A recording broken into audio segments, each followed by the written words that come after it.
Don't forget to like the video, subscribe to the channel, and leave your thoughts in the comments below. This is my story, one I never thought I'd share, but maybe someone out there needs to hear it. What happened to me changed everything I believed in about love, trust, and betrayal. So here it goes. The words left her lips so casually, like she was commenting on the weather, but they hit me with the force of a runaway train, derailing my entire world in a single, horrifying instant. You know you've always been more of a father figure to them, right? Sophia said it during one of our increasingly frequent arguments, her voice devoid of the malice that usually lays these verbal spars, which somehow made it cut even deeper. A father figure. To Lily and Tom, my kids. My 8-year-old chatterbox daughter and my 10-year-old Lego Master son. Or, as I was rapidly beginning to understand, the two children I had poured every ounce of my love, energy, and being into under a monumental deception. That one sentence, uttered with such nonchalant cruelty, was the first crack in the dam, the one that would eventually unleash a flood of truths so devastating it would sweep away everything I held sacred. Before that moment, my life wasn't perfect, no marriage is, but it was mine, built on what I thought was a solid foundation of love and shared history. Now, I see the cracks were probably there all along, hairline fractures I've been too blind or too unwilling to notice. I guess I should start from the beginning, or at least what I believed was the beginning, to explain how I ended up here, sharing this with all of you. Sophia and I met 12 years ago. I was 28, working as a project manager for a construction company, and she was 26, a vibrant, artistic soul working as a freelance graphic designer. We bumped into each other at a local coffee shop. Cliché, I know. I just spilled a latte down my shirt, a Monday morning classic, and she laughed, a bright, melodic sound that instantly disarmed me. She offered me a handful of napkins and a smile that could have melted glaciers. We talked for hours that day, about everything and nothing. She was witty, passionate about her art, and had this way of looking at me that made me feel like I was the only person in the room. I was smitten, completely and utterly. Our courtship was a whirlwind. Dates turned into weekends together. Weekends turned into her slowly moving her things into my apartment. It felt like a dream, the kind you never want to wake up from. About 6 months into our relationship, she told me she was pregnant. I remember the exact moment. We were in my small living room, a cheap bottle of wine open on the coffee table, celebrating a minor promotion I'd received. She looked nervous, her usual confidence replaced by a vulnerability that made my heart ache for her. When she blurted out, "I'm pregnant," my first reaction was shock, quickly followed by an overwhelming wave of joy. Yeah, joy. I hadn't planned on becoming a father so soon, but the thought of building a family with Sophia, this incredible woman who had lit up my world, felt right. It felt like the next logical step in our love story. We decided to get married quickly, a small ceremony at the courthouse with a handful of friends and family. Tom was born 7 months later, a healthy, screaming baby boy. I was there for the birth, holding Sophia's hand, tears streaming down my face as I cut the umbilical cord. The love I felt for that tiny human was instantaneous and fierce. He was mine, our son. 2 years later, Lily arrived, a little bundle of energy with her mother's eyes. Our family felt complete. Life settled into a rhythm of work, school runs, bedtime stories, scraped knees, and family vacations. There were challenges, of course. Sleepless nights, financial pressures, the occasional argument that most couples experience. But through it all, I believed we were a team, united by our love for each other and our children. I was a hands-on dad. I changed diapers, coached Tom's Little League team, taught Lily how to ride her bike. I read them countless bedtime stories, built elaborate Lego castles, and listened patiently to their endless tales from school. These weren't chores. They were the moments that defined my existence, the building blocks of my happiness. I prided myself on being a good father, a present father. Sophia often praised me for it, telling her friends how lucky she was to have such an involved partner. Looking back, I wonder if those praises were tinged with something else. Guilt, perhaps? Or maybe she was just reinforcing the role she wanted me to play, the father figure she was already grooming. The arguments started to become more frequent about a year ago. Little things at first. Who forgot to take out the trash? Why I was late from work? But they escalated, becoming more bitter, more personal. Sophia became distant, often irritable. She'd spend hours locked in her art studio, which had once been a shared space but now felt like her private fortress. Sex became a rarity, then a memory. I tried to talk to her, to understand what was wrong, but she'd shut down, accusing me of being needy or too demanding. I suggested counseling, but she flat out refused, saying we just needed to give each other space. The space between us grew into a chasm. I felt like I was living with a stranger, a ghost of the woman I had fallen in love with. I attributed it to stress. Her freelance work had become more demanding. The kids were getting older and had their own challenges. I told myself all couples went through rough patches. I doubled down on being a good husband and father, hoping to bridge the gap, to remind her of what we had. I'd cook her favorite meals, plan family outings, try to initiate conversations about our future, our dreams. Most of my efforts were met with polite indifference or outright annoyance. I was walking on eggshells, constantly trying to avoid triggering another argument, another day of icy silence. The love I had for her was still there, buried under layers of hurt and confusion, but it was flickering, struggling to survive in the cold atmosphere she had created. Still, I never suspected anything as catastrophic as what was about to unfold. Infidelity?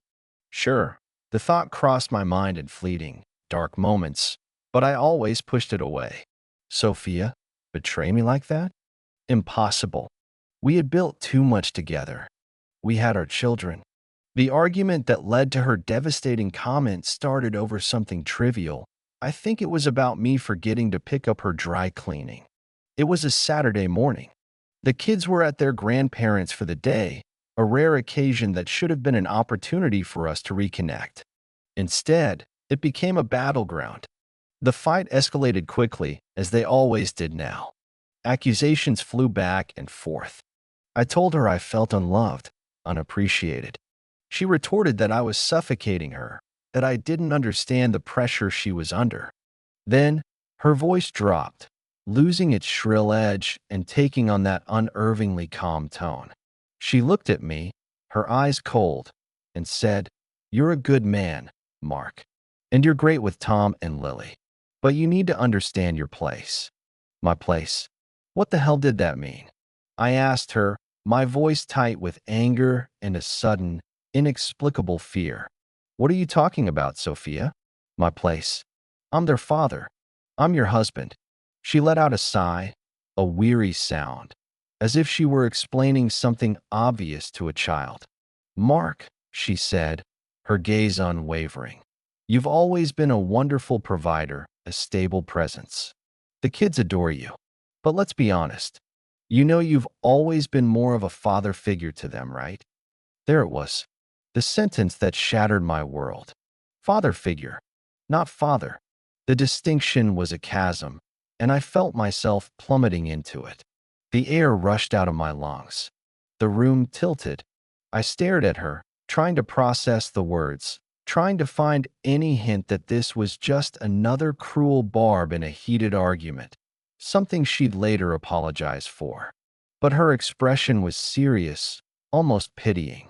It was in that moment, seeing the conviction in her eyes, that the first insidious seed of doubt about everything, not just her love for me, but the very parentage of my children, began to sprout. It was a horrifying, sickening realization, a possibility so monstrous I could barely comprehend it. But the way she said it, the calm assurance in her voice, it was like she was stating a long-accepted fact, a truth that I, somehow, was the last to recognize. My mind raced, a chaotic whirlwind of memories, searching for clues, for anything that might support or refute this earth-shattering pronouncement. The kids, did they look like me? Tom had my dark hair, but Lily had Sophia's lighter features. People always said kids are a mix. I'd never had a reason to scrutinize their faces for specific resemblances before. Why would I? They were my children. My blood, weren't they? The silence in the room stretched, taut and heavy. I could hear the ticking of the grandfather clock in the hallway, each tick a hammer blow against the fragile remnants of my sanity. What are you saying, Sophia? I finally managed to choke out, my voice hoarse. Are you saying they're not mine? She didn't answer immediately. She just looked at me with that same unreadable expression. The silence was her answer, louder than any confession. The initial shock was like a physical blow, knocking the wind out of me, leaving me gasping for air in the ruins of my life. A father figure. The phrase echoed in my mind, each repetition twisting the knife a little deeper. It was a calculated cruelty, designed to diminish everything I'd been, everything I'd done for the past decade. It wasn't just an insult. It was a fundamental redefinition of my entire identity. For 10 years, I had been dad.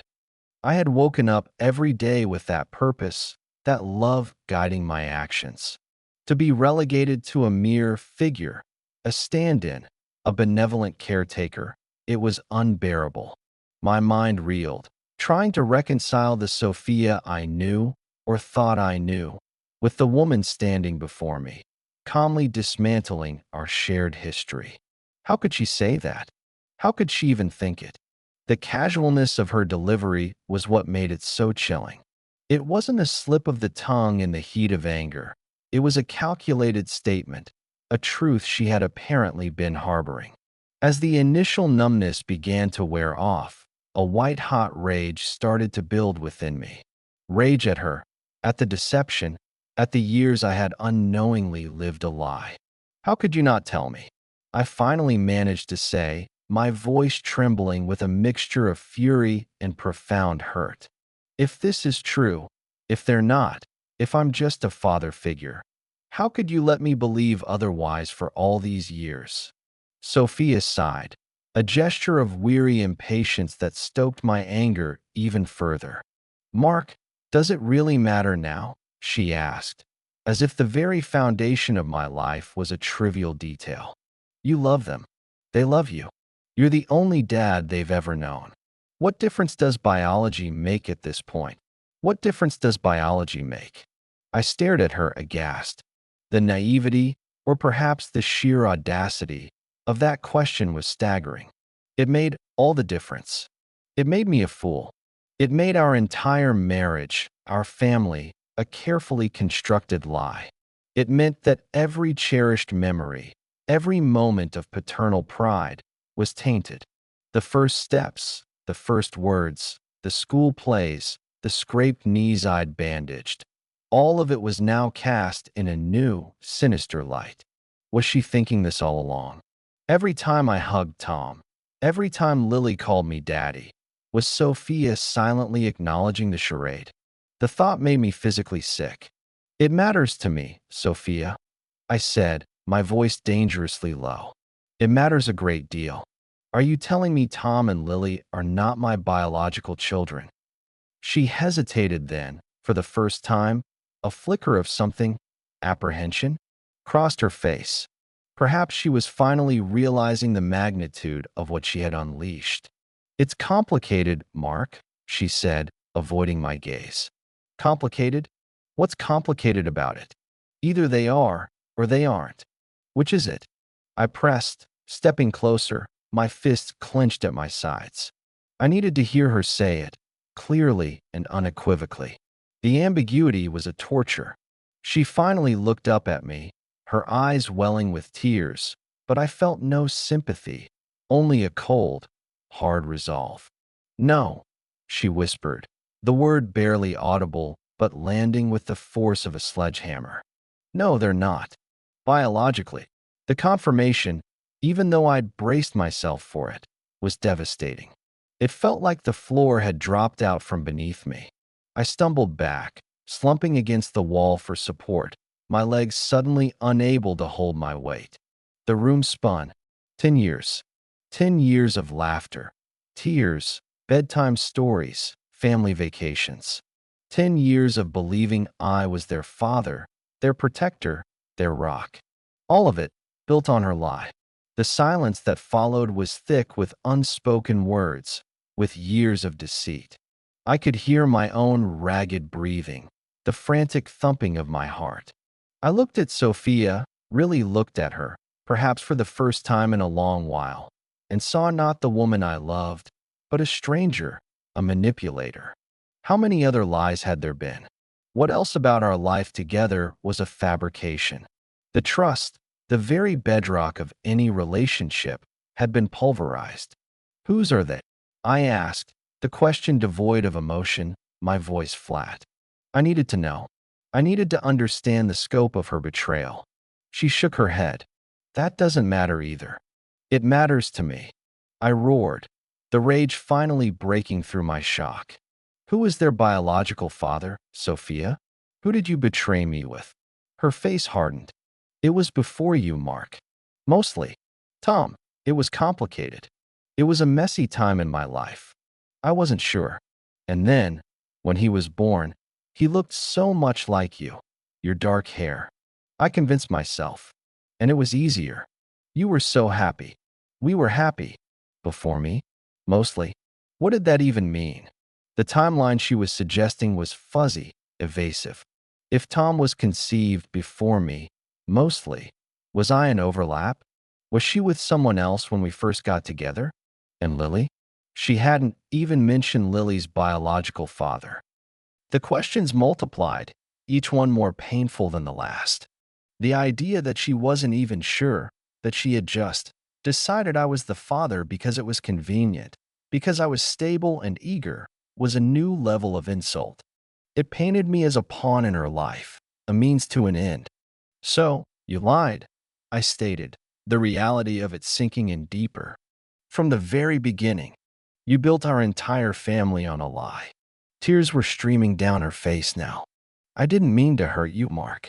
I swear. I loved you. I do love you. And you were such a good father, a natural. I thought it was for the best. For everyone. Her tears, her protestations of love, they meant nothing to me now. They were just more words, more potential manipulations. The woman I had loved, the woman I had built a life with, had systematically deceived me on the most fundamental level. The pain was immense, a gaping wound in my soul. But beneath the pain, a cold resolve was beginning to form. She had said her piece. She had dropped her bomb. Now, it was my turn to find the undeniable truth. I want a DNA test, I said, my voice steady, cutting through her sobs. For both of them. Her head snapped up, her eyes wide with panic. Mark, no. Why would you do that? What's the point? It will only hurt the children. You're their dad. That's all that matters to them. You said I was just a father figure, Sophia. I reminded her, the words tasting like ash in my mouth. You said I wasn't their biological father. You told me you were right about that. So, a DNA test will just confirm what you've already told me, won't it? It will prove you were right. The challenge hung in the air. Her panic was telling. If she was so certain, why fear a test? Unless there was more to the story. More lies, perhaps? Or maybe, just maybe, a desperate, twisted part of me hoped she was wrong, that this was all some horrible mistake, a cruel outburst she didn't truly mean. But her next words, and the look on her face, started to extinguish even that faint, foolish hope. Please, Mark, she begged, don't do this. It will destroy everything. You already did that, Sophia, I replied, my heart a block of ice. You destroyed everything with your lies. Now I just want the truth. The undeniable, scientific truth. The decision was made. The path ahead was unclear, shrouded in fog and pain, but one thing was certain. I needed to know. The casual, brutal honesty of her father figure comment had opened Pandora's box, and there was no closing it now. My life, as I knew it, was over. What would replace it, I had no idea. But it would be built on truth, however painful that truth might be. The fight was just beginning. The silence that descended after my demand for a DNA test was heavier than any I'd ever experienced. It was the silence of a world irrevocably broken. Sophia stared at me, her face a mask of despair and, I thought, fear. The tears had stopped, leaving wet tracks on her cheeks, but her eyes were wide, reflecting a dawning realization that she had pushed things too far, that the comfortable lie she had curated for over a decade was about to be systematically dismantled by science. Her protestations about hurting the children felt hollow, a desperate attempt to regain control of a narrative that was rapidly slipping from her grasp. If she was truly concerned about them, she wouldn't have dropped that bomb in the first place, not in such a cruel, offhand manner. No, this was about her, about the potential exposure of the full extent of her deceit. For years, I had been the stable, predictable Mark, the reliable husband, the devoted father. She had probably grown accustomed to my accommodating nature, my willingness to smooth over conflicts, to keep the peace. Perhaps she thought I would eventually absorb the shock too, that I would rant and rave for a while and then, for the sake of the children, for the sake of the life we had built, I would quietly accept this new, diminished role of father figure. She had catastrophically misjudged me. The man she had wounded was not the same man who had meekly accepted her growing distance and irritability over the past year. This new Mark was fueled by a cold, hard anger and an unshakable need for truth. "There's no need for a test, Mark," she tried again, her voice softer now, laced with a pathetic attempt at persuasion. "I told you. I was. I was right. What more proof do you need?" Her words, "I was right," echoed the title of this story, a bitter confirmation that the reality she was presenting was the one I was now forced to confront. But it wasn't just about her being right about my biological connection to the children, or lack thereof. It was about everything else. If she had lied about something so fundamental, what else was a lie? Who was the biological father, or fathers? What were the exact circumstances of their conception? Had she been with someone else while we were together? These questions gnawed at me, demanding answers that only a full, unvarnished truth could provide. "I need it for myself, Sophia," I stated, my voice flat, devoid of the rage that still simmered beneath the surface. "I need to see it in black and white. I need to know that this isn't some twisted mind game you're playing because you're unhappy in the marriage and want to hurt me." This, I realized, was a small, desperate part of me still clinging to a sliver of hope, the hope that she was being malicious rather than truthful about the paternity. But her reaction to my demand for the test told me otherwise. True malice would have perhaps welcomed the pain a test might cause. Her fear indicated she was hiding facts, not just lashing out. The next few days were a blur of tension and barely concealed hostility. We moved around the house like ghosts, avoiding eye contact, speaking only when absolutely necessary, usually about the children, who were thankfully oblivious to the storm raging between their parents. I had insisted they remain with their grandparents for a couple more days, using the excuse of a stomach bug going around our house. I couldn't bear the thought of them witnessing our fractured state, nor could I face them with this horrific uncertainty hanging over my head.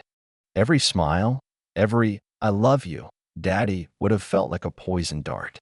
I contacted a reputable DNA testing company online that same Saturday afternoon. The process was straightforward. Order a kit, collect cheek swabs from myself and the children, and send them back for analysis. The thought of swabbing Tom and Lily's cheeks under false pretenses, while they believed it was for some innocuous health check, made me feel sick. But what choice did I have? Sophia's cooperation was clearly not forthcoming. She alternated between tearful pleading for me to reconsider, angry outbursts accusing me of wanting to destroy our family, and long, sullen silences. She refused to discuss the identity of the biological fathers, claiming it was irrelevant and would only cause more pain. Her resistance only strengthened my resolve. If she had nothing more to hide, why the intense opposition? During one particularly heated exchange, she screamed, "You'll regret this, Mark. You'll see. Some things are better left unknown." Her words hung in the air, a veiled threat that sent a chill down my spine. What did she mean? What further horrors awaited me? Was it possible that the truth was even worse than what she had already revealed?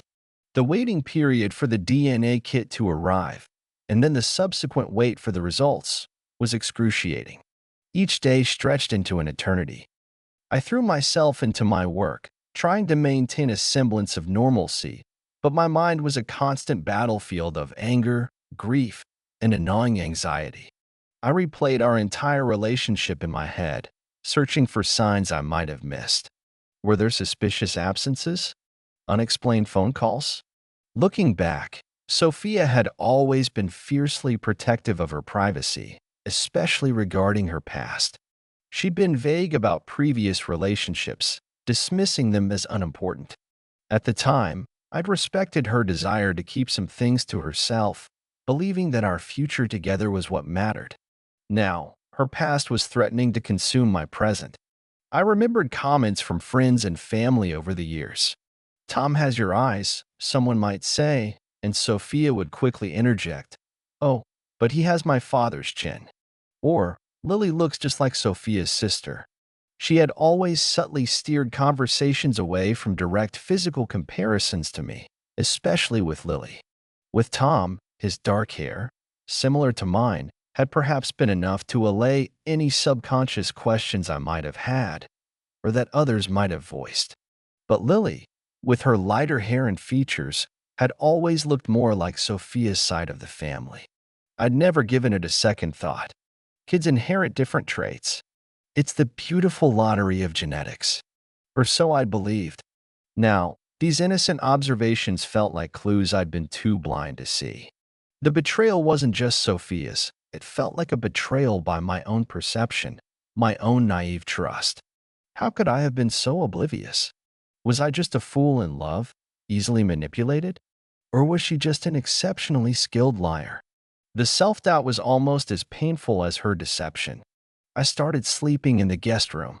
The thought of sharing a bed with her, of her touching me, was repulsive. The intimacy we once shared felt like a violation now. The woman I had pledged my life to felt like a stranger, a dangerous one at that. The kids returned home from their grandparents, and I had to put on a brave face, a performance that drained every last ounce of my emotional energy. Hugging them, listening to their excited chatter about their stay, felt both precious and agonizing.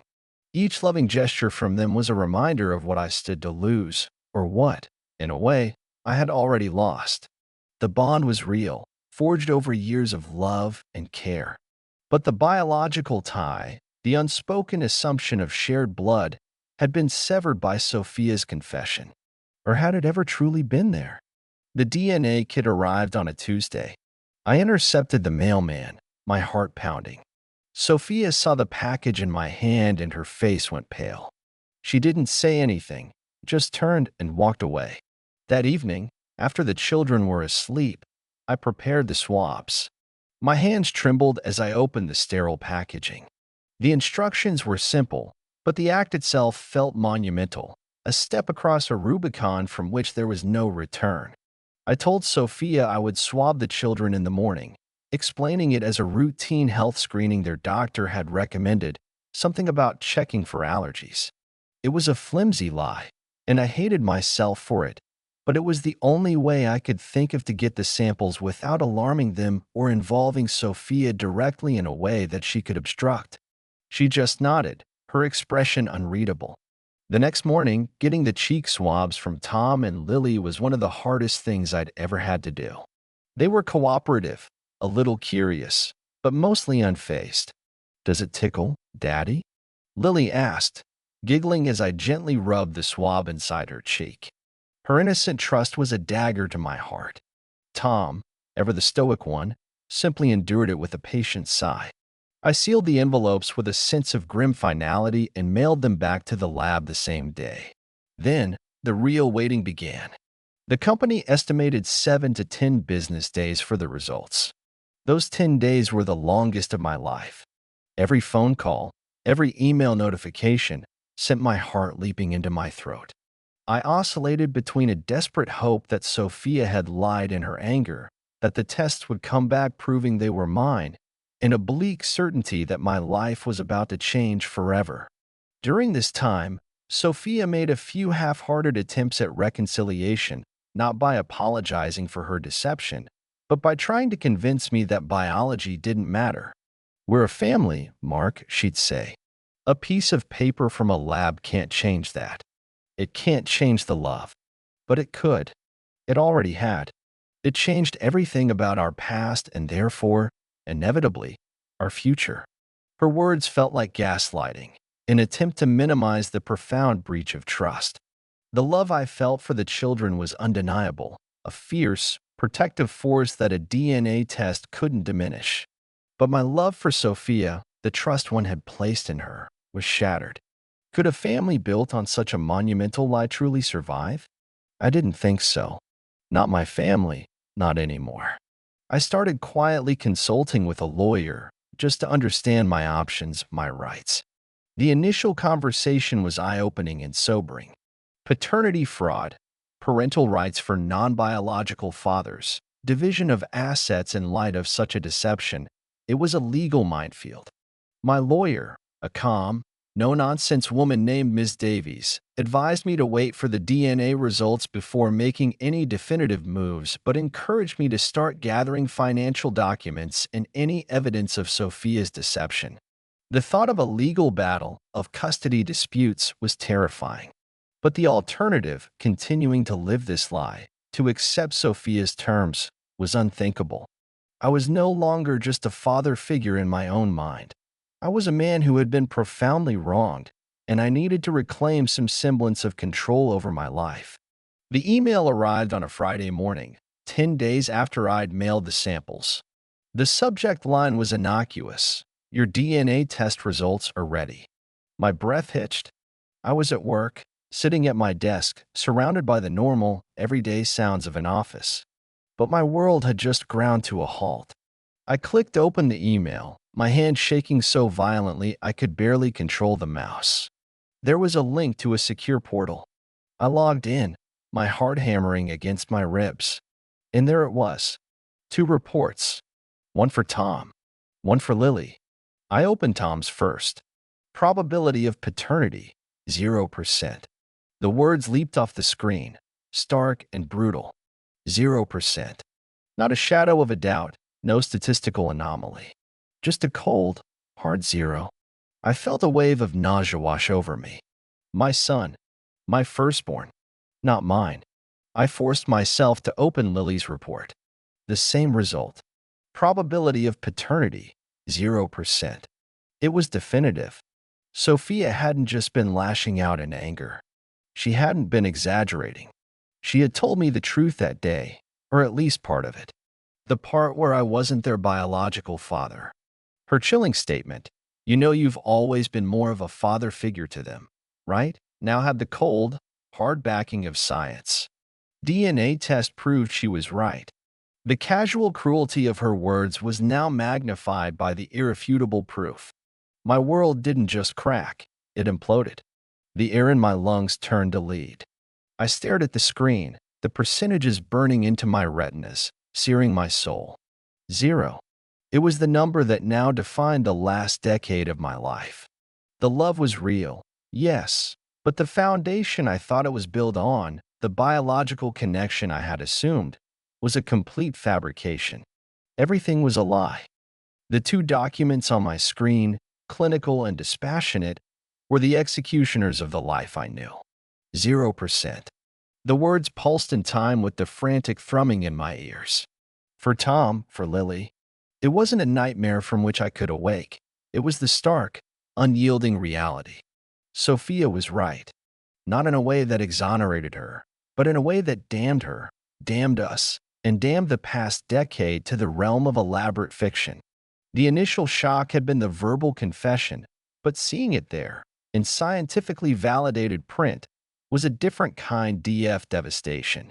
It was the closing of a door, the final, unappealable verdict.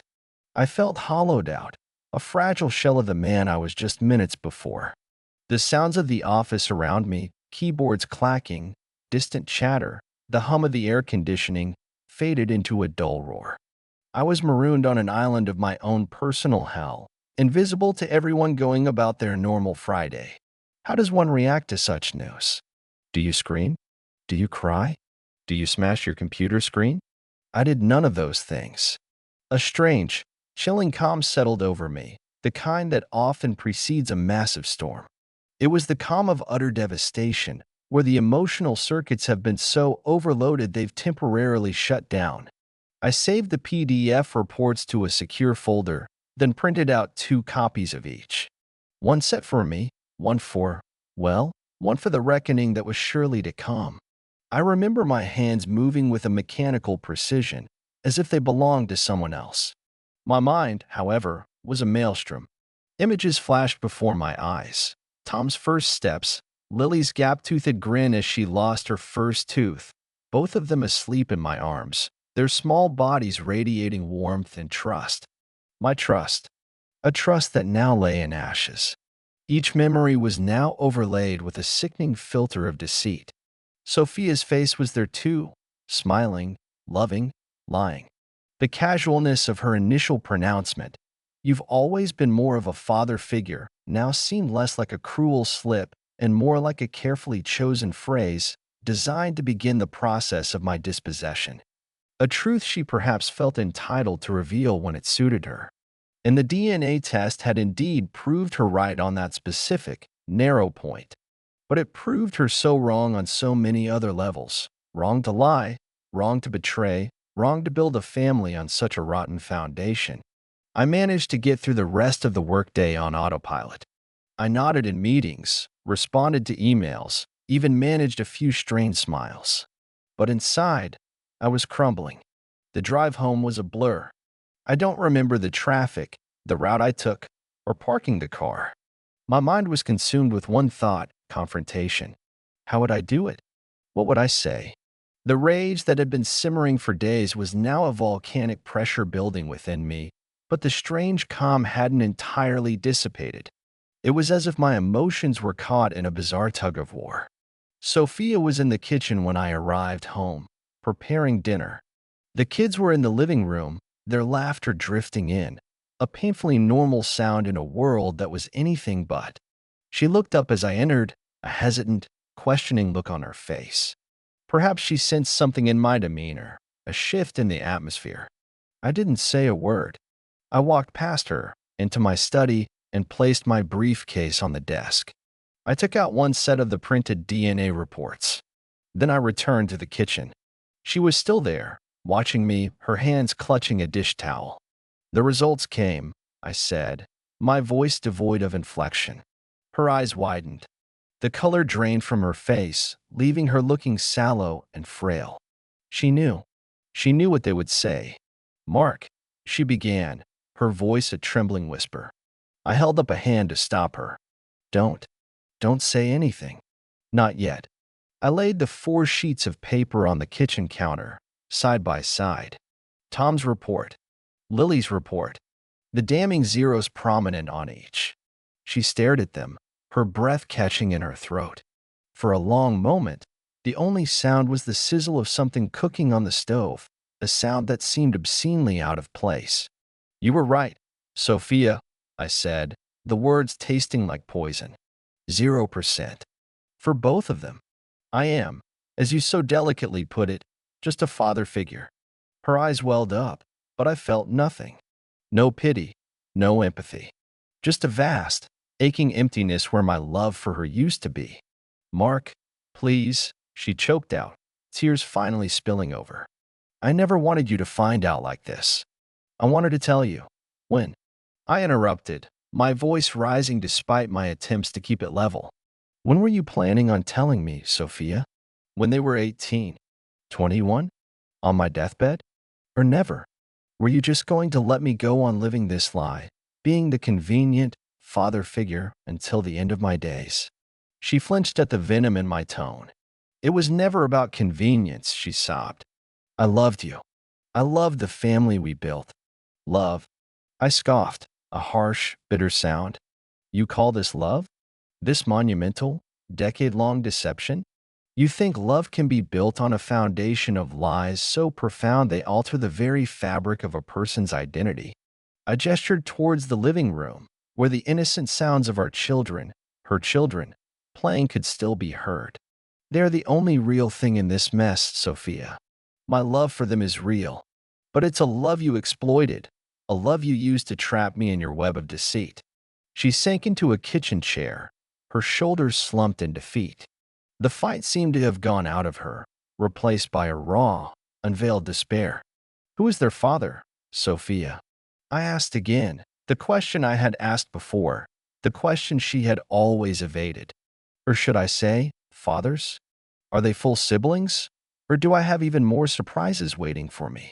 Her head shot up at that, a flash of her old defiance in her eyes.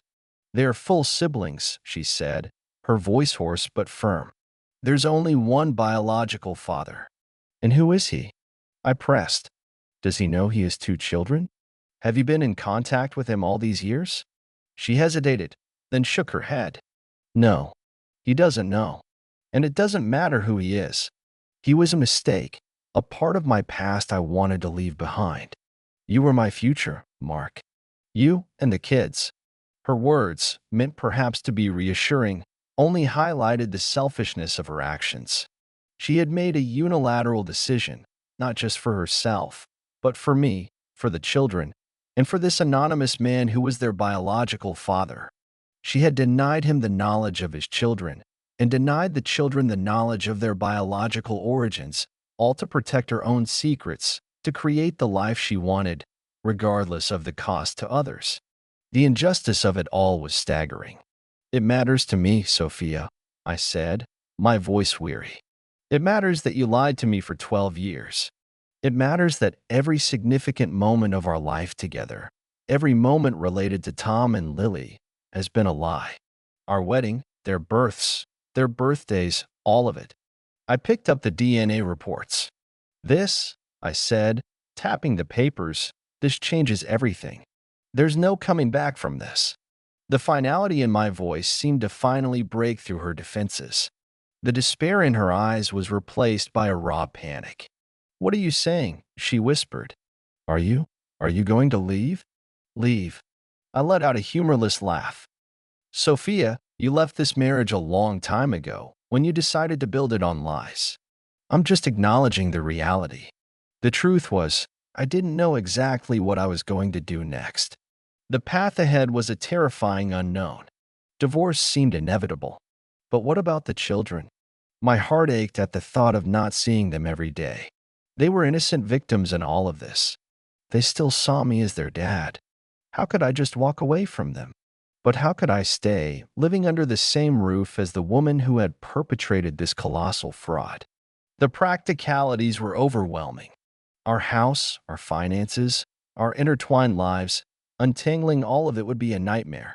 And then there was the emotional toll, not just on me, but on everyone involved. The fallout from this would be catastrophic. We need to talk about the kids, Sophia said, her voice pleading. Mark, whatever you feel about me, please don't let this affect them. They love you. You're their dad. There it was again. The attempt to use the children as a shield, as a bargaining chip. But this time, her words had a slightly different effect. Yes, I was their dad in every way that mattered emotionally. And the DNA results didn't change the love I felt for them, or the bond we shared. But they did change my legal standing, my rights, my future. And they highlighted the profound injustice of her actions. She had robbed me of the chance to be a biological father, if I had chosen to be, with someone who was honest with me. She had robbed Tom and Lily of their biological truth. Sophia, I said, my voice dangerously calm, we will talk about the children. We will talk about everything. But not tonight. Tonight, I just need to process this. I need to process the fact that my entire life for the past decade has been a lie orchestrated by you.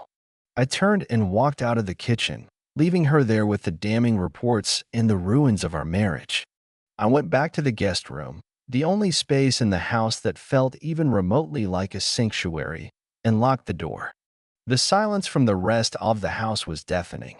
The laughter from the living room had stopped. Perhaps they had sensed the tension, the shift in the atmosphere. Or perhaps Sophia had gone to them. The thought of her explaining this, of her spinning her own narrative to them, filled me with a sudden urgency. I couldn't let her control the story, not anymore. But what was the alternative? Tell two young children that the man they called daddy wasn't their biological father, and that their mother had lied about it their entire lives?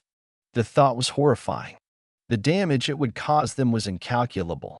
This was the trap she had set, intentional or not. By intertwining my life so completely with the children's, by allowing me to love them as my own, she had made it almost impossible for me to extricate myself without causing them immense pain. Was this part of her calculation all along? Or was I just a casualty of her own messy past and her desperate attempt to create a stable future? I lay on the bed in the guest room, staring at the ceiling, the printed DNA reports clutched in my hand. The zeros seemed to mock me. Zero biological connection. Zero truth from Sophia. Zero future for us as a couple. But as the initial shock and rage began to recede, something else started to take its place, a cold, hard resolve. She had told me I was just a father figure. She had said the DNA test proved she was right. And in that narrow, biological sense, it did. But I was more than that. I was the man who had raised them, loved them, sacrificed for them. And I wouldn't let her diminish that. Nor would I let her escape the consequences of her actions. The fight wasn't over. In fact, it was just beginning. And I was no longer playing the part of the unsuspecting, accommodating husband. I was going to find out the whole truth, and then I was going to make sure that justice, in whatever form it took, was served. The days following the DNA reveal were a strange limbo. We lived in the same house, Sophia and I, but were separated by a chasm of betrayal wider than any ocean. The children, Tom and Lily, were the fragile bridges across this divide, their innocent love and routines the only things that kept us tethered to a semblance of shared existence. They knew something was deeply wrong. Kids are perceptive far more than we often give them credit for. The house, once filled with laughter and the comfortable chaos of family life, was now shrouded in a heavy silence, punctuated by hushed, tense exchanges between their parents, usually conducted behind closed doors. They saw my drawn face, the dark circles under my eyes from sleepless nights spent staring at the ceiling in the guest room. They saw their mother's red-rimmed eyes and her forced, brittle smiles. Lily, always more emotionally attuned, asked me one evening, her small hand on my arm, "Daddy, are you mad at Mommy?" Her big, innocent eyes searched mine for answers I wasn't prepared to give. How do you explain to an 8-year-old that your entire family structure is a lie? How do you articulate a betrayal so profound it has shattered your soul, without shattering hers in the process? I knelt down, pulled her into a hug, and said the only thing I could: Mommy and Daddy are just working through some grown-up stuff, sweetheart. But we both love you, and Tom more than anything in the world. That will never change. It was a partial truth, the only kind I could offer them right now. My love for them hadn't changed. If anything, it felt fiercer, more protective, now that I knew their true vulnerability in this situation. But everything else had changed. Sophia and I had several stilted, agonizing conversations during those days. She oscillated between tearful apologies, attempts to justify her actions, and moments of defensive anger. She insisted that the identity of the biological father was irrelevant, a closed chapter from her past. He was a mistake, Mark, she'd say, her voice laced with a mixture of shame and defiance. A stupid, youthful indiscretion. He has no idea about Tom and Lily. Bringing him into this now would only create more chaos, more pain for the children. Her reluctance to name him, her insistence on keeping that part of her past shrouded in secrecy, only fueled my suspicion that there was more to the story than she was letting on. Was he someone I knew? Was his identity somehow more damaging than the initial betrayal itself? The not knowing was a torment. I had spoken again with my lawyer, Miss Davies. Armed with the DNA results, we began to strategize. Legally, the situation was complex. In our state, the law often recognized a man who had held himself out as a child's father and supported them as having established paternity, regardless of biology, particularly if a significant amount of time had passed. This meant I likely had parental rights and responsibilities. But it also meant that untangling the mess would be emotionally and financially draining. Ms. Davies was clear. Mark, you have a strong case for emotional distress, for fraud. Sophia's deception was calculated and prolonged. But family court prioritizes the best interests of the children. Any action you take, we need to consider how it will impact Tom and Lily. Her words were a sobering reminder of the delicate balance I had to strike.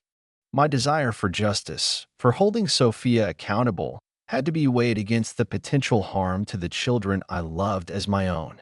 One evening, Sophia approached me with a proposal. "Let's not tell them, Mark," she pleaded. "Not yet. They're too young. It would destroy them. We can. We can try to work through this. For them, we can still be a family." I looked at her, at the desperation in her eyes, and felt a flicker of the old Sophia, the woman I had once loved, now trapped in a web of her own making. But the trust was gone, pulverized beyond repair. "A family built on lies, Sophia?" I asked quietly. "How long do you think we could sustain that? Until they're old enough to find out on their own? Until the truth inevitably explodes and causes even more damage?" Her idea of working through this seemed to involve me quietly accepting the new status quo, continuing to play the role of devoted father and perhaps, eventually, forgiving husband, all while she kept her secrets buried. It was an unacceptable proposition. My need for the whole truth, for accountability, was too strong. "I need to know who he is, Sophia," I said, my voice firm. "I need to understand the full extent of your deception. And the children, sooner or later, have a right to know their biological heritage. You denied them that for their entire lives. You can't keep doing it forever." She broke down then, a torrent of sobs and self-recrimination. But still, she wouldn't name him. This refusal became the new focal point of my anger and suspicion. What was she protecting so fiercely? Or who? My mind started to race through possibilities. Was it a close friend? A family member? The implications of such scenarios were horrifying. I began to do some quiet digging on my own. It felt sordid, like something out of a cheap detective novel, but I was desperate. I looked through old photo albums, yearbooks, searching for faces from Sophia's past that might fit the timeline. I discreetly asked a few of her old college friends, under the guise of planning a surprise anniversary party, a cruel irony, I know, about boyfriends she had around the time Tom would have been conceived. The information was scant and vague. Sophia had always been private, and her friends, loyal to her, offered little. The breakthrough, if you could call it that, came from an unexpected source. Sophia had an old, locked wooden box in her art studio, a place she called her inspiration box, filled with sketches, trinkets, and mementos. She was fiercely protective of it. One afternoon, when she was out grocery shopping and the kids were at a friend's house, I found myself drawn to that studio. I knew it was a violation of her privacy, but I was beyond caring about such niceties. My entire life had been violated. The lock was flimsy, easily picked with a paperclip. My heart pounded as I lifted the lid. Inside, amongst dried flowers, old concert tickets, and faded photographs, was a small, leather-bound journal. My hands trembled as I opened it. The entries were sporadic, written in Sophia's familiar looping script. I flipped through the pages, my eyes scanning for dates around the time of Tom's conception, roughly 11 years ago. And then I found it. An entry dated about 10 months before Tom was born. It spoke of confusion, of a brief, intense affair, of fear and uncertainty. And then, a name I recognized. David Miller. My stomach lurched. David Miller had been one of my closest friends back then. We'd worked together at the same construction company for a few years. He was my confidant, the guy I'd shared beers with, the one I'd lamented my dating woes to before I met Sophia. He'd even been at our wedding, a groomsman. The journal entry was explicit. It detailed a brief, passionate affair with David, an affair that happened right around the time Sophia and I were starting to get serious, during a period when she and I had a brief, stupid argument and had taken a break for a week. A break I had barely registered as significant at the time. A break during which she had apparently slept with my best friend. The sickness rose in my throat. It wasn't just a stranger from her past. It was David, my friend. The betrayal was layered, a hideous onion of deceit.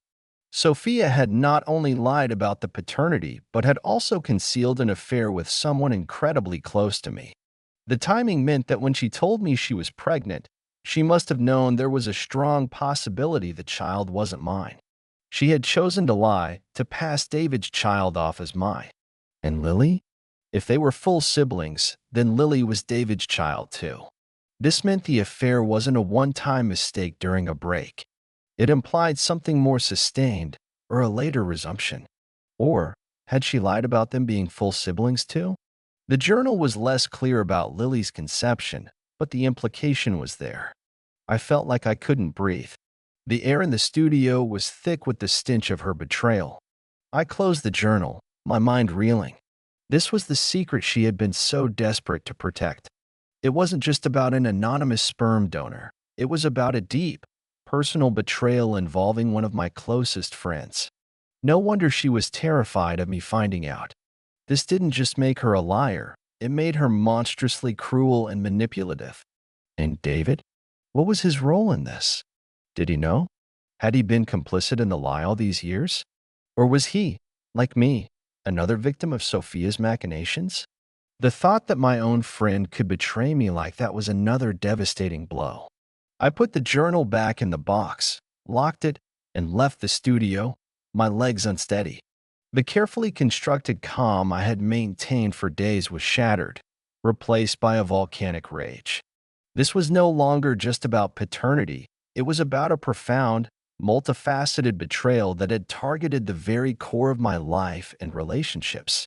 I needed to confront Sophia. And then, I needed to confront David. The quest for truth had just taken a much darker, more personal turn. The father figure comment, the DNA results, they were just the tip of the iceberg. Beneath the surface lay a tangled mess of infidelity, deceit, and shattered friendships. The satisfying revenge or justice moment the prompt asked for was starting to take shape in my mind. It wouldn't just be about exposing Sophia's lies to the world. It would be about dismantling the entire facade she had built and ensuring that both she and David faced the consequences of their actions. The pain was still immense, but now it was mingled with a burning desire for retribution.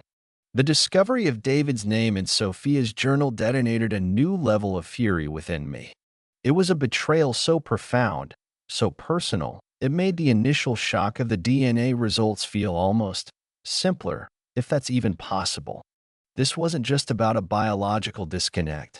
It was about a calculated, intimate treachery involving someone I had trusted as a brother, my best friend, and my wife.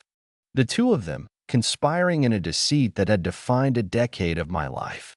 Or had David been a pawn too? The question tormented me. When Sophia returned from grocery shopping, I was waiting for her in the living room. I didn't have the journal in my hand. I didn't need it. The information was seared into my brain.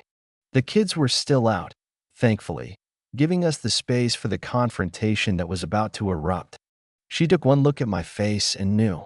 The carefully constructed composure I had maintained, however frayed, was gone. In its place was a cold, unadulterated rage.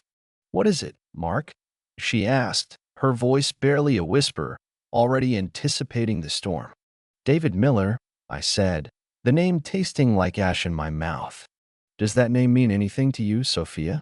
In the context of Tom and Lily's conception, her face went bone white. If I'd had any lingering doubts about the journal's contents, Her reaction vaporized them. She stumbled back, her hand flying to her mouth. The carefully guarded secret, the one she had protected so fiercely, was out. How did you? She stammered, her eyes wide with panic. It doesn't matter how, I cut her off, my voice dangerously low. What matters is the truth. Is David Miller their biological father, Sophia?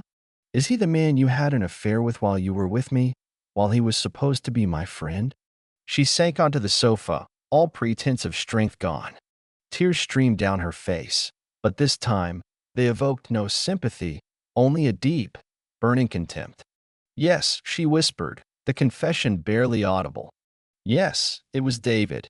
The confirmation hit me with the force of a physical blow, even though I'd expected it.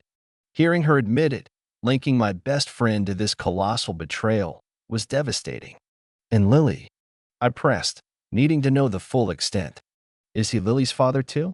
Were you sleeping with him throughout our marriage? No, she cried, looking up, a flash of something, desperation, in her eyes. No, it wasn't like that. It was brief. With David. Before Tom. And then there was a relapse, once, a terrible mistake, around the time Lily was conceived. We were going through a rough patch, remember? You were working so much. I felt so alone. A relapse. A rough patch. She made it sound so casual, so mundane, as if infidelity with my best friend was a common symptom of marital stress. The excuses, the justifications, they just fueled my rage. She was trying to minimize it, to normalize it, just as she had tried to normalize my role as a father figure. So, my best friend is the biological father of the 2 children I've raised as my own for the past 10 years, I stated, the words hanging heavy and bitter in the air. And neither of you thought to tell me? For a decade. David doesn't know. Mark, she insisted, her voice rising. He doesn't know he's their father. I never told him. I swear. He thought it was just a fling. He moved away shortly after Tom was conceived. I haven't spoken to him in years, not really. I stared at her, trying to discern if this was another lie, another manipulation. If David didn't know, then he was, in a twisted way, another victim of her deceit. She had denied him the knowledge of his children, just as she had denied me the truth. But could I believe her? After everything she had put me through, her credibility was zero. I find that hard to believe, Sophia, I said. You expect me to believe that you had an affair with him, twice, resulting in 2 children, and he has no idea? It's true, she sobbed. I was scared. I was young and stupid. When I found out I was pregnant with Tom, I panicked. You were so good, so stable. I knew you'd be a wonderful father. And I loved you, Mark. I really did. I convinced myself Tom was yours. He even looked a bit like you with his dark hair. Her words were a torrent of self-serving justifications. She painted herself as a victim of circumstance, a scared young woman who made a mistake. But she wasn't a scared young woman anymore. She was a grown woman who had knowingly and systematically deceived me for over a decade, compounding her initial betrayal with thousands of smaller, daily lies.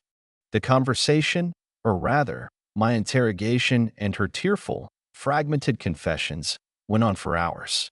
She admitted to the affair with David happening during a brief pause in our early relationship. She claimed she genuinely wasn't sure who Tom's father was at first, but when he was born and I was so overjoyed, so devoted, she found it easier to believe and to let me believe that he was mine. Then, 2 years later, during a period of marital strain where I was admittedly working long hours to provide for our growing family, she had a one-night relapse with David, who had been back in town for a visit. Lily was the result. She swore David had no idea about either child. He had moved to another state for work shortly after their initial affair and had his own life. Their contact had been minimal. The story was messy, ugly, and painted Sophia in an even worse light than before. It was a story of weakness, selfishness, and staggering cowardice. She had chosen the path of deception at every turn, prioritizing her own comfort and perceived security over truth and integrity. The next step for me was clear. I had to talk to David. I needed to hear his side of the story, to gauge his reaction, to see if Sophia was telling the truth about his ignorance. Finding him wasn't difficult. He was on social media, living a seemingly successful life in California, married, no children mentioned in his public profile. I sent him a brief, cryptic message. David, it's Mark. We need to talk. It's about Sophia and something that happened years ago. It's urgent. He responded within a few hours, his tone puzzled but agreeable. We arranged a video call for the following evening. The 24 hours leading up to that call were agonizing. Sophia was a wreck, alternating between begging me not to talk to David and pleading for my forgiveness. I ignored her. My focus was on David, on uncovering the final pieces of this devastating puzzle. When David's face appeared on my screen, he looked older, more careworn than I remembered, but it was unmistakably him. He smiled, a friendly, familiar grin that now seemed grotesque in light of what I suspected. Mark, long time no see, man. What's going on? You sounded serious. I didn't beat around the bush. David, I began, my voice steady despite the tremor in my hands. I recently found out some things about Sophia, about the past. Things that involve you. I did a DNA test. Tom and Lily, they're not my biological children. David's smile faltered. A look of confusion, then dawning horror, spread across his face. What? Mark, what are you saying? Not your kids? Then whose? That's what I'm calling you about, David, I said, watching his reaction intently. Sophia told me, she told me you're their biological father. The color drained from David's face. He stared at me, speechless, his eyes wide with shock. He looked genuinely blindsided. For a long moment, he just sat there, opening and closing his mouth, unable to form words. No, he finally whispered, shaking his head in disbelief. No, that's impossible. Sophia and I, that was years ago. It was a mistake. A couple of mistakes. She never said anything. I never knew. His reaction, his genuine shock and distress, seemed to confirm Sophia's claim that he had been kept in the dark. He wasn't a knowing accomplice in her decade-long deception. He was another victim, albeit one who had also betrayed my trust by sleeping with my then-girlfriend, soon-to-be wife. She told me you didn't know, I said, a small measure of the rage I felt towards him subsiding, replaced by a complicated mix of anger at his past actions and a sliver of pity for his current shock. But I had to hear it from you. David ran his hands through his hair, his expression anguished. Kids? I have 2 kids, a son and a daughter, and I never knew. The reality of it seemed to be crashing down on him. He looked utterly devastated. We talked for over an hour. He admitted to the affairs, his voice full of shame and regret. He said he had been young, stupid, and had deeply regretted betraying my friendship. He had moved away partly to escape the guilt and to make a fresh start. He had never suspected Sophia was pregnant, either time. He was horrified by her deception, both towards me and towards him. By the end of the call, David was a broken man. He apologized profusely, repeatedly, for his role in the affair, for the pain he had caused. He asked about Tom and Lily, his voice thick with emotion. He asked if he could see them, if he could somehow be a part of their lives. I told him I didn't know. Everything was too raw, too uncertain. My priority was protecting Tom and Lily. His sudden appearance in their lives would need careful consideration and would certainly not be on Sophia's terms, or even his. After the call with David, I felt a strange sense of clarity. The picture was finally complete, in all its ugly detail. Sophia's betrayal was absolute. She had not only lied to me about the children's paternity, but had also concealed her affairs with my best friend, and then lied to him about the existence of his children. She had manipulated everyone, weaving a complex web of deceit to protect her own secrets. The path to justice, or at least to some form of resolution, became clearer in my mind.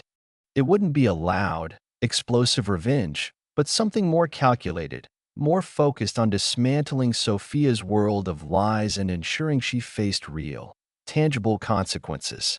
First, the legal front. I instructed Ms. Davies to proceed with divorce filings, citing adultery and fraud. We would seek full custody of Tom and Lily, emphasizing the stability I provided and Sophia's profound unsuitability as a parent given her history of deceit. The DNA tests, while proving I wasn't the biological father, ironically strengthened my custody claim by highlighting the extent of her fraud and my role as the de facto psychological parent. Second, the social fallout. Sophia had always been very concerned with appearances, with maintaining the image of a perfect family and a successful life. I decided it was time for that facade to crumble. I wouldn't shout it from the rooftops, but I would no longer protect her secrets. I started by telling my parents and my sister the truth. They were horrified, shocked, but incredibly supportive of me. Then, I informed Sophia's parents. They were devastated, ashamed of their daughter's actions, but they didn't try to defend her. The truth had a way of cutting through familial loyalty when the deceit was this profound. The final part of my plan involved David. He was eager, desperate even, to make amends, to be a father to his children. After much soul-searching and consultation with Ms. Davies and a child psychologist, I agreed to facilitate a slow, carefully managed introduction between David and the children. But only after the divorce from Sophia was finalized and certain conditions were met. He would have to prove his commitment, his stability, and his willingness to always prioritize their well-being. This, I knew, would be the ultimate blow to Sophia. Not only would she lose me, her reputation, and likely a significant portion of our marital assets due to the fraud, but she would also have to watch as the biological father of her children, the man whose existence she had denied for so long, potentially formed a relationship with them, a relationship built on honesty, not lies. It wasn't about replacing me as their father. My bond with Tom and Lily was forged in love and years of care, and that was unbreakable. It was about introducing another layer of truth into their lives, and in doing so, ensuring Sophia could no longer control the narrative or hide from the consequences of her choices. The father figure was about to show her what true strength and justice looked like. The weeks that followed the confrontation with Sophia and the call with David were a blur of legal meetings, difficult conversations, and the slow, painful process of dismantling a life built on lies. The divorce proceedings were initiated swiftly. Ms. Davies was a rock, guiding me through the complexities of family law with a compassionate but firm hand. We presented a strong case: Sophia's prolonged and calculated deceit, the paternity fraud, and her clear intent to deprive me of the truth and David of his children. Sophia, faced with the irrefutable evidence of the DNA tests and her own admissions, had little ground to stand on. Her initial attempts to paint herself as a victim, a woman who made mistakes out of love and fear, quickly crumbled under the weight of her systematic deception. She hired her own lawyer, of course, and there were negotiations, arguments over assets, and the painful discussions about custody. But the momentum was on my side. The courts, while always prioritizing the children's best interests, do not look kindly on such profound parental alienation and fraud. My decision to inform our immediate families had the desired effect. The carefully curated image Sophia had projected of a perfect wife and mother shattered. Her parents, while devastated for their daughter, expressed their profound disappointment in her actions and offered their support to me and the children. My own family rallied around me, providing a network of love and stability that was crucial during this tumultuous time. The news spread through our wider circle of friends and acquaintances, not through malicious gossip on my part, but through the natural course of a separation and the unavoidable questions that arose. I was always honest, though I tried to be discreet for the children's sake. I didn't need to embellish. The truth itself was damning enough. Sophia found herself increasingly isolated. her social standing eroded by the weight of her own lies. The justice here wasn't about public shaming for its own sake, but about her experiencing the natural consequences of her actions, the loss of trust, respect, and relationships that she had taken for granted.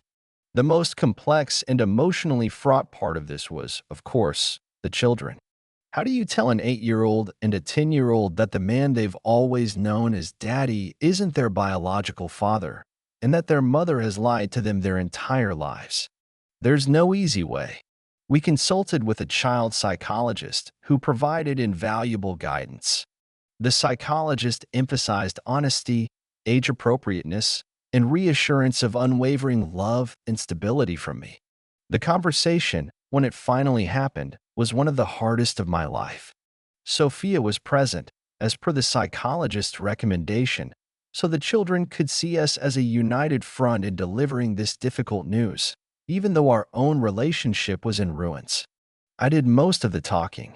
I explained, in simple terms, that sometimes families are made in different ways, and that while I loved them more than anything and would always be their dad in every way that mattered, they also had a biological father, a man named David, who hadn't known about them until recently.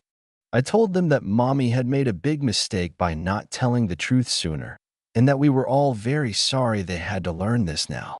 Tom, ever my stoic little man, listened quietly, his brow furrowed. Lily cried, her little body trembling as she clung to me. "But you're still our daddy, right?" She sobbed into my shirt. "Always," I whispered, holding her tight, my own tears welling up. "Nothing changes that. My love for you, my job as your dad, that's forever." Sophia, to her credit, apologized to them, her voice choked with tears. She told them she had made a terrible mistake and that she hoped one day they could forgive her. It was a small step, but a necessary one. The introduction to David was planned meticulously over several months with the guidance of the psychologist.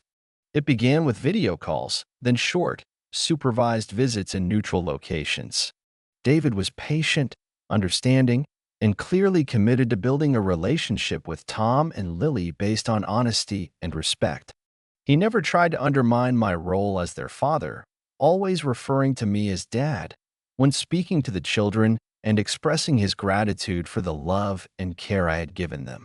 It was a surreal experience, watching my children slowly get to know the man who shared their DNA, a man who had once been my best friend and then the source of an unimaginable betrayal. There were moments of awkwardness, of sadness, but also moments of unexpected connection. Tom, it turned out, shared David's passion for science and engineering. Lily, David discovered, had inherited his artistic talents, a trait Sophia had always claimed came from her side of the family. Sophia's reaction to David's increasing presence in the children's lives was a mixture of resignation and, I believe, a deep, quiet pain. She had lost control of the narrative, lost control of the secrets she had guarded for so long. She saw her children forming a bond with the man she had tried to erase from their history. This, in many ways, was a more profound consequence for her than any financial settlement or social ostracization. It was the daily, living reminder of her deceit and its far-reaching impact. The divorce was finalized nearly a year after that fateful DNA email. I was granted primary physical custody of Tom and Lily. Sophia had generous visitation rights, but the children lived with me. Our marital home was sold, and the assets were divided. Ms. Davies had argued successfully that Sophia's egregious conduct should be a factor in the settlement, and the judge agreed, awarding me a larger share of the marital property to compensate for the financial and emotional damages incurred due to the fraud. It wasn't about the money itself, but the principle. It was an acknowledgement of the wrong that had been done. Life settled into a new rhythm. A quieter rhythm, perhaps, but one built on truth and honesty. The children adapted, as children often do, with remarkable resilience. They had two fathers in their lives now, in different capacities. I was dad, the man who tucked them in at night, helped with homework, and cheered them on at their soccer games. David was David dad, as Lily cheekily nicknamed him, a newer figure, but one who was steadily earning their trust and affection, and who was, crucially, part of their biological story. There were still hard days, moments of sadness, of anger, of wondering what if. The scars of Sophia's betrayal would likely never fully fade. But they were no longer gaping wounds. They were reminders of a painful past, but also of my own strength and resilience. Looking back, that casual, cruel comment, "You know you've always been more of a father figure to them, right?" was the catalyst for the destruction of one life and the painful, messy birth of another. Sophia's words, intended perhaps to wound or to begin a process of distancing me, had backfired spectacularly. The DNA test had indeed proved her right about the biology, but it had also armed me with the truth I needed to reclaim my life, to protect my children, and to ensure that justice, in its many forms, was served. I learned that love, true paternal love, transcends biology. My bond with Tom and Lily was, and is, as real and strong as any blood tie. But I also learned that truth and trust are the absolute bedrock of any relationship, and without them, even the most beautiful seeming edifice will eventually crumble. I am no longer the naive, unsuspecting man I once was. I am warier, perhaps, but also stronger, more self-aware. I found a new sense of purpose in navigating this storm, and fighting for my children and for my own dignity. The father figure found his voice, his strength, and ultimately, his peace. Sophia? I see her when she picks up or drops off the children. She looks diminished, haunted by the ghost of her past choices. I don't hate her anymore. Hate is too consuming an emotion. I feel a kind of distant pity for her, for the life she threw away, for the trust she shattered. She is living with the consequences of her actions, and that, perhaps, is the most fitting justice of all. My revenge wasn't about fiery destruction, but about the quiet, determined rebuilding of a life based on authenticity and ensuring that those who wronged me were held accountable, not through vengeance, but through the simple, unyielding power of the truth. Looking back, I realize I lost a part of myself, but I also found something stronger. If you've ever been betrayed, know this: you're not alone, and healing is possible. Thank you for listening to my story. Don't forget to like, comment, and subscribe for more real stories like this one. Until next time, take care of yourself.